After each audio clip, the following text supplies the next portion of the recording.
Pumanaw na ang isa sa vocalist ng all-time favorite na bandang Aegis na si Mercy Sunot netong Lunes, November 18, 2024 sa edad na 48.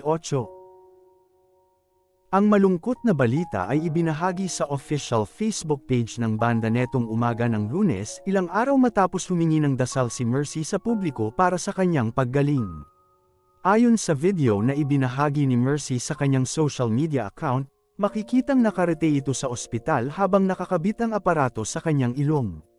Saad nito, na nahirapan daw siyang huminga matapos ang kanyang lung surgery kung kaya't dinala siya sa intensive care unit upang bigyang lunas ang kanyang nararamdamang hirap sa paghinga. Ayon sa kanyang doktor, nagkaroon umano siya ng tubig sa baga dahilan ng lung inflammation.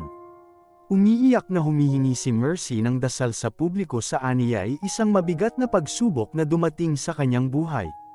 Pagbabahagi ng Aegis sa kanilang Facebook page. It is with heavy hearts that we share the news of the passing of Mercy, one of the beloved vocalists of Aegis band. She bravely fought her battle with cancer but has now found peace and rest.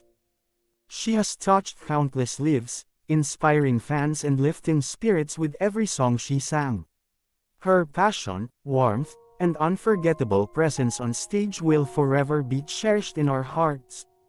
Mercy, thank you for the music, the love, and the memories. You will be deeply missed. Si Stephanie, nagpalit ng black and white na larawan ng kandilang may sindi sa kanyang profile sa Facebook at Instagram matapos i-anunsyo ang pagpanaw ni Mercy. Maraming netizen ang nagpaabot ng kanilang pakikiramay sa pagdadalamhati ng grupo pati na sa industriya ng musika. Ayon sa Aegis, nagdulot ng hindi matatawarang saya ang tinig ni Mercy sa mga Pilipino lalong-lalo na sa kanilang mga tagahanga. Ang kanilang mga sumikat na pangmasang kanta ay mahigit 2 dekada ng kasama ng mga Pilipino sa mga okasyon at magpahanggang ngayon ay buhay na buhay pa rin sa puso ng mga Pinoy. Si Mercy Sunot ay isa sa bokalista ng Aegis, kasama ang kanyang mga kapatid na sina Juliet at Stephanie.